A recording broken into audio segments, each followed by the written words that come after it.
Nagustuhan niyo ba yun? Yes! Gusto niyo ba ng isa? Isa pa!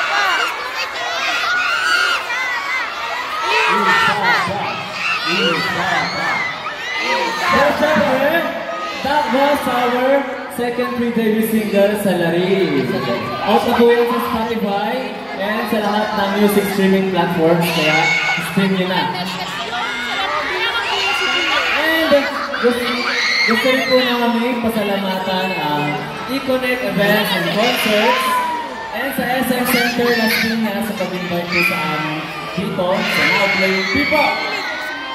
And syempre guys, ulitin ko lang po, you can follow us on our social media account at Gen6 Official.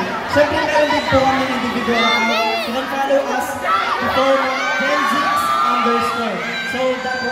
So that's Gen6 underscore Kilio, Gen6 underscore Jayu, Gen6 underscore Chris, and Gen6 underscore Video.